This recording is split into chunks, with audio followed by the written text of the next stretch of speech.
Star Wars, Star Trek, Marvel, DC, and any other piece of fiction. What is one thing they have in common? I'll answer it right away. They're all fiction. They're not real. Most people get that. Some people, on the other hand, do not understand that.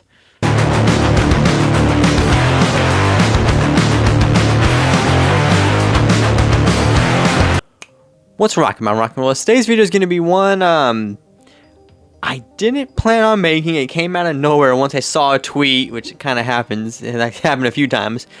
Basically, I saw this tweet and I had to talk about it. It's something I've actually talked about before in a previous video I did months ago, but it's such a good topic I have to discuss, and that's basically, let's just do this. So basically, the tweet I saw on Twitter was referencing this video. So I'll throw it up on the screen here. So it's Why Fascists Love Stories That Hate Them. And it's by a channel called Pride Barari? I think that's how you say it. And if you go to the, if you never heard about that channel, you go to the about description of that channel. Yeah,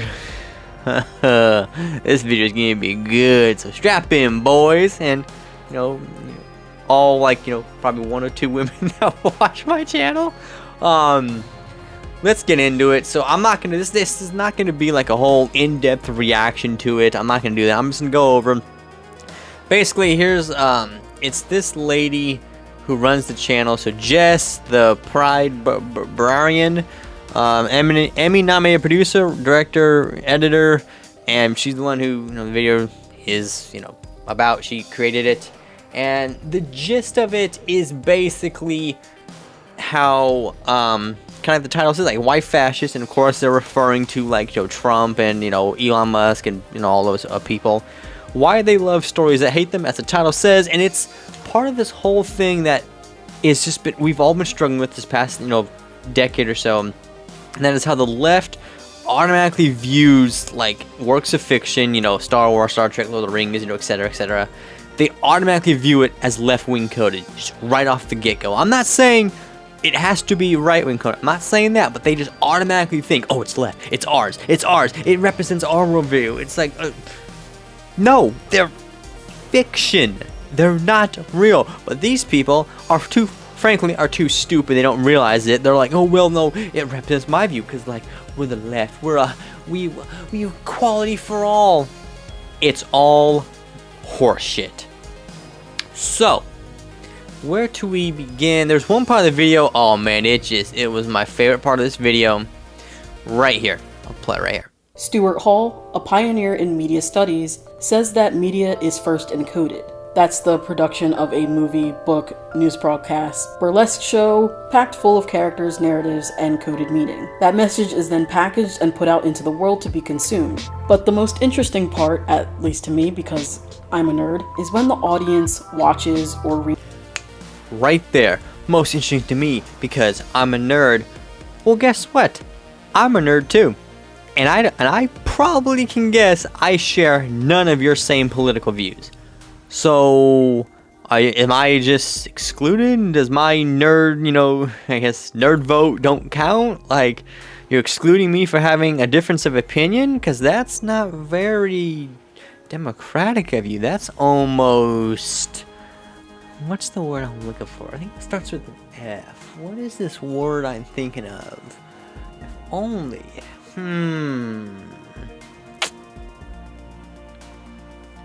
And so that was already 2 minutes in the video. The opening of her video, it showed I don't know if I can say his name on YouTube, but Nick F. I don't know who I'm referring to.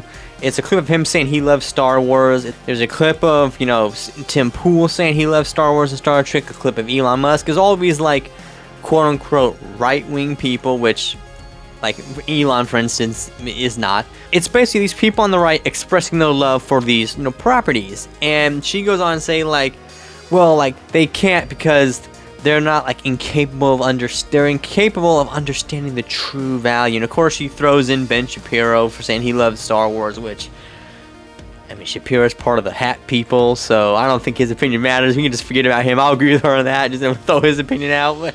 Like, one example I find funny is she brings up is Stephen Miller, who's like the deputy chief of staff for Trump. Stories that explicitly reject their worldviews, and yet they still think they'd be the heroes in these narratives. Stephen Miller, who has made it his sole mission to dismantle civil rights era laws, is said to be a huge Star Trek fan. You know, the show about ending racism and discrimination to create a utopian Earth. That's his favorite show? Yes. See, unlike you, Stephen Miller actually understands the concept of it being a show, not being real, and fiction versus nonfiction is different. I don't know if you know that. I know you said you have a media studies degree in this video, but I don't know if you know that. Just because something sounds good in fiction does not equally mean it will work in reality, such as giving everybody so-called rights, so to speak.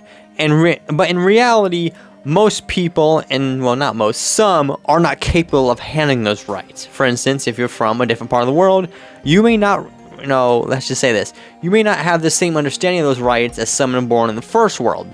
We all know this, my channel, we're smart, we all know this. These people do not. They just automatically think, oh, like, everyone's a good person, everyone's gonna like, the same things I do and agree with me.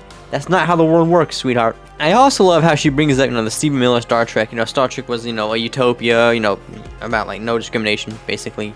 And it's like, well, we did kind of have that before Obama. Then Obama came in and just completely turned it upside down. So... And to me, one of the best parts of this video comes at the very end. But now that marginalized groups have gotten like a smidge of rights, and stories are starting to reflect reality, even if our stories and messages are exactly the same, they look aesthetically different. Now when Superman says truth, justice, and a better tomorrow, and saves a Middle Eastern guy, and the allegory for Palestinians, and Hawkgirl is the one that kills not Netanyahu, and Lois has autonomy and challenges Superman instead of making him a sandwich, and Superman's black best friend is the smartest person on Earth, and they team up to fight the billionaire, and you see where I'm going with this? Same story. Looks a little different. Yeah, those are all the reasons Superman 2025 fucking sucked, by the way. I completely see her argument, and I completely reject it. It is just this modern liberal, like, oh, it's changing of source material, like Superman. Like, that's a good example. I'm glad she brought that's a good example. Truth, justice, and a better tomorrow. No, it's the American way. Superman represents America. Now, you don't represent America, Superman does. So I don't expect you to understand this. Again, saving Middle Easterner, the whole, has war in the sandbox, so to speak, on the other side of the world.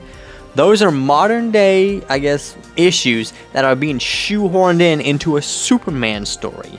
Right then again, both you are seeing it, but also the creator, in this case James Gunn, did that on purpose.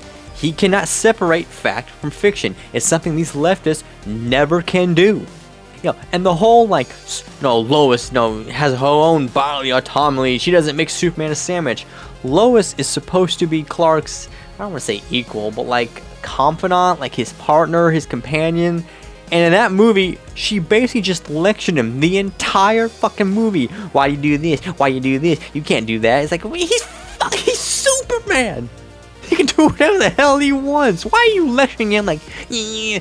I'm surprised she didn't do the bird hands in the movie. Maybe she did. I haven't seen it since last year. Maybe she does do it. I just forgot. Oh, and like the black best, of course, the black best friend who just has a high IQ, because we know how real that is. And they fight the evil billionaire because billionaires are bad. Oh, isn't just fiction reality fun? That's basically that for that video. I want to say, just, these people are just, you cannot deal with these people. You cannot reason with them. I've tried on like various forums. You can't. Oh, man. It's just all so tiresome. So I guess here, let's talk about, so this is the tweet. This is the guy whose tweet I saw. So these guys think comic books and movies are real people the same way AI tech nerds think AI bots are real people. Why do the bad guys like stories about the good guys? I don't know, maybe because they're not 12 and watch stuff solely to coddle them and their opinions. Do we need a 13-minute video about this? Right there. That last, I guess, a sentence/paragraph tweet, that perfectly sums up this entire video.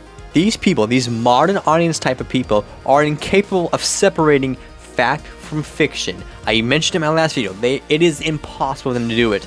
Like his last video, it was all about like the the ICE protest going around, and they're using like fictional characters to like denounce ICE. And the funniest one was like they used Doctor Doom, like cursing an ICE agent saying "I hate fascists," and it's like, Doctor Doom?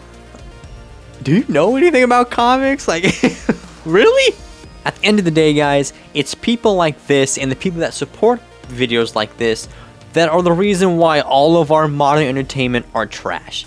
They cannot simply comprehend a difference of opinion, oh, that is being fiction and not reality. They go into like, let's say Star Wars. They go into Star Wars and they bring their own insecurities and prejudices that they see in the real world and inject it into Star Wars, somewhere where it doesn't belong. What is Star Wars? It's a cool, fun, sci-fi space adventure. Sure, it has some allegory, all films do, but a lot of times they don't beat you over the head with it, religiously. It's like, okay, a lot of people don't see it, which she talked about in that video, which, okay, I'll give you that. But for the most part, no, it's a fun, cool, like, hero's journey, good guys defeat the bad guys.